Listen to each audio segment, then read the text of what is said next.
पूरी जनता के लिए 25 करोड़ लोगों के जन कल्याण को समर्पित है। और योगी जी की तरफ से ही ये 4 लाइनें मैं कहकर अपनी बात को शुरू करूंगा।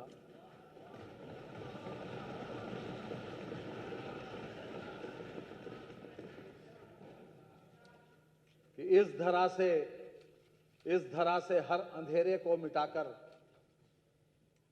इस धरा से हर अंधेरे को मिटाकर सूर्य का पर्याय बनना चाहता हूं और आदमी के शौर्य के इतिहास का मैं श्रेष्ठतम अध्याय बनना चाहता हूं।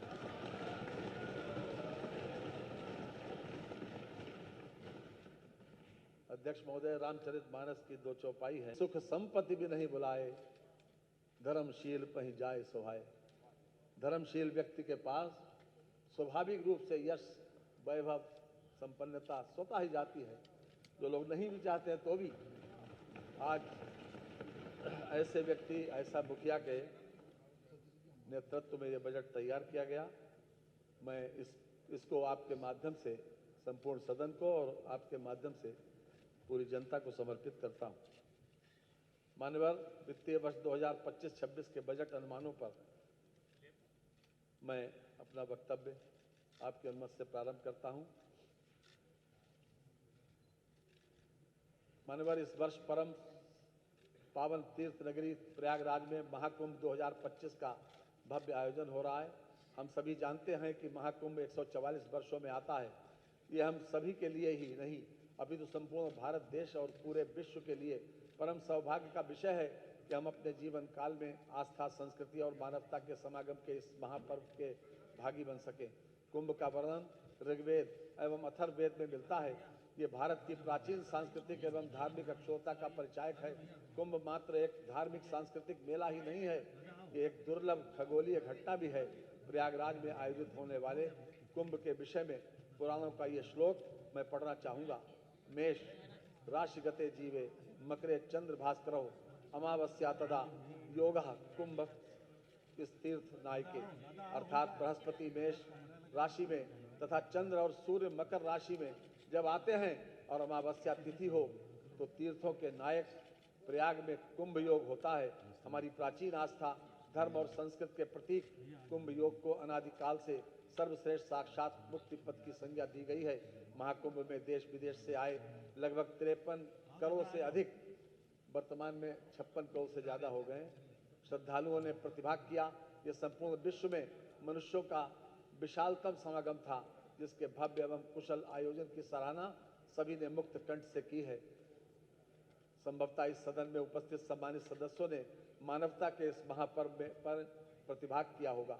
माननीय हमारे यशस्वी प्रधानमंत्री श्री नरेंद्र मोदी जी तथा हमारे तेजस्वी मुख्यमंत्री योगी आदित्यनाथ जी के कुशल नेतृत्व में उत्तर प्रदेश ने पिछले लगभग 8 वर्षों में प्रत्येक क्षेत्र में अभूतपूर्व प्रगति की है।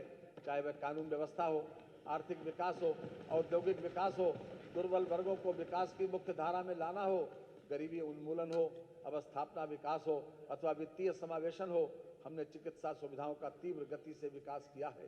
प्रत्येक क्षेत्र में आधुनिक तकनीक के प्रयोग और नवाचार को विशेष रूप से बढ़ावा दिया गया है। माननीय मुख्यमंत्री जी के द्वारा प्रदेश की अर्थव्यवस्था को $1 ट्रिलियन बनाए जाने का लक्ष्य रखा गया है।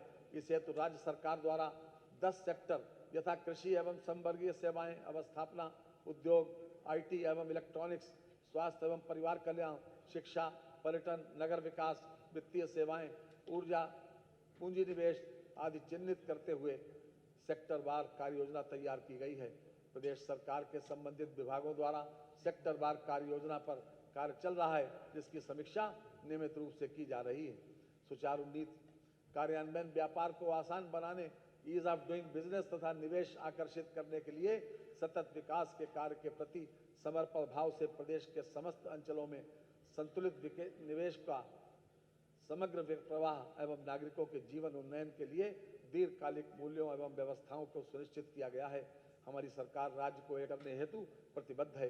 जिस तरह से माननीय मुख्यमंत्री जी के द्वारा एक तपोनिष्ठ कि जिस दिन से चला हूं मेरी मंजिल पर नजर है, आंखों ने कभी मील का पत्थर नहीं देखा।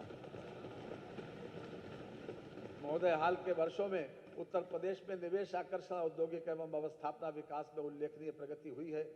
तथा प्रदेश भारत में सबसे पसंदीदा निवेश गंतव्य के रूप में उभरा है।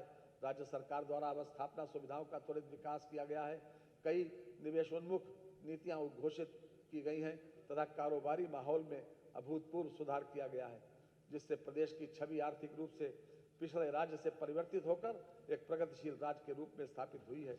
विश्व स्तरीय इंफ्रास्ट्रक्चर विकसित करने में उत्तर प्रदेश ने उल्लेखनीय प्रगति की है। राज्य में विकसित हो रही वायु, जल, सड़क एवं रेल परिवहन के विभिन्न साधनों के बीच निर्बाध रूप से स्विच करने की सुविधा प्रदान करेगी। कानून व्यवस्था तथा विद्युत आपूर्ति में अभूतपूर्व सुधार, सक्रिय नीतिगत निरूपण एवं इन्वेस्ट, यूपी में निवेश सारथी, निवेश मित्र तथा ऑनलाइन प्रोत्साहन लाभ प्रबंधन प्रणाली जैसी डिजिटल सुविधाओं से निवेश प्रक्रिया में पारदर्शिता सुनिश्चित हुई है, जिससे निवेशकों का विश्वास बढ़ा है तथा राज्य में व्यापार करने के लिए अनुकूल वातावरण सृजित हुआ है। महोदय, नीति आयोग भारत सरकार द्वारा वित्तीय वर्ष 14-15 से 22-23 तक की अवधि के लिए राज्यों की राजकोषीय स्थिति के संबंध में रिपोर्ट प्रकाशित की गई, जिससे उत्तर प्रदेश को अग्रणी फ्रंट रनर राज्य की श्रेणी में रखा गया। समेकित फिस्कल हेल्थ इंडेक्स, जो वर्ष 2014 से 19 की अवधि में 37.0 था, 22-23 में बढ़कर 45.9 हो गया है। रिपोर्ट के अनुसार व्यय की गुणवत्ता में व्यापक सुधार हुआ है। वर्ष 2018 से 2023 की अवधि में पूंजीगत व्यय कुल व्यय के 14.8% से 19.3% के मध्य रहा। इस अवधि में यह अनुपात देश के प्रमुख राज्यों के औसत अनुपात से अधिक रहा है। सामाजिक क्षेत्र में पूंजीगत व्यय में 27% तथा राजस्व व्यय में 9% वार्षिक दर से वृद्धि हुई है। इसी प्रकार आर्थिक सेवाओं के अंतर्गत भी पूंजीगत व्यय में पर्याप्त वृद्धि परिलक्षित हुई है। वित्तीय वर्ष 2018-19 में स्वास्थ्य एवं परिवार कल्याण पर व्यय के कुल व्यय का 4.9% था, जो वर्ष 2022-23 में बढ़कर 6.5% हो गया, जो देश के प्रमुख राज्यों में सर्वाधिक था। प्रदेश का राजकोषीय घाटा निर्धारित सीमा के अधीन रहा है। राजस्व बचत तथा प्राथमिक बचत के कारण सकल राज्य घरेलू उत्पाद के प्रतिशत के रूप में ऋणग्रस्तता में कमी दर्ज की गई है। माननीय भारतीय रिजर्व बैंक द्वारा राज्यों के बजट के संबंध में वित्तीय वर्ष 2024-25 में प्रकाशित अध्ययन रिपोर्ट के कुछ मुख्य बिंदु मैं इस सम्मानित सदन के समक्ष रखना चाहूंगा। देश के सभी राज्यों की स्वयं के कर की प्राप्तियों में उत्तर प्रदेश का अंश वर्ष 2022-2023, 2023-2024, 2024-2025 में क्रमशः 9.9%, 10.5% एवं 11.6% रहा, जो महाराष्ट्र के उपरांत देश में सर्वाधिक है। उक्त वर्षों में सभी राज्यों में राजस्व प्राप्तियों के सापेक्ष ब्याज पर व्यय क्रमशः 12.6, 12.3 एवं 12.1% रहा। सकल राज्य घरेलू उत्पाद के प्रतिशत के रूप में सभी राज्यों की स्वयं के कर से प्राप्ति का औसत उक्त वर्षों में क्रमशः 6.5, 7.0 तथा 7.2% रहा, जबकि उत्तर प्रदेश में यह अनुपात क्रमशः 7.6, 9.8 तथा 10% रहा। इस अवधि में सकल राज्य घरेलू उत्पाद के प्रतिशत के रूप में सभी राज्यों का विकास व्यय क्रमशः 10.9, 11.9 एवं 12% रहा, जबकि उत्तर प्रदेश में यह औसत क्रमशः 13.8, 16 एवं 16.7% रहा। समस्त राज्यों द्वारा कुल व्यय के प्रतिशत के रूप में चिकित्सा, स्वास्थ्य एवं परिवार कल्याण पर किए गए व्यय के औसत की तुलना में वित्तीय वर्ष 18-19 तथा 2021-22 के अलावा वर्ष 17-18 से 2024-25 तक उत्तर प्रदेश द्वारा किया गया व्यय लगातार अधिक रहा। वर्ष 17-18 में सभी राज्यों के औसत अनुपात 5.0% के सापेक्ष उत्तर प्रदेश का अनुपात 5.3 तथा 24-25 में 5.6% सापेक्ष 5.9% रहा है। प्रदेश की ऋणग्रस्तता, जो वर्ष 2016-17 की समाप्ति पर जीएसडीपी का 36.7% थी, घटकर वर्ष 2022-23 में वास्तविक आंकड़ों में 34.4% हो गई। उपरोक्त सभी आंकड़े जो भारतीय रिजर्व बैंक द्वारा देश के सभी राज्यों के बजट का अध्ययन कर प्रकाशित किए गए हैं, से स्पष्ट है कि उत्तर प्रदेश सरकार द्वारा पर व्यय बढ़ाया गया है और ऋणग्रस्तता में कमी लाई गई है। यह हमारी सरकार के कुशल वित्तीय प्रबंधन का परिचायक है। महोदय, वर्ष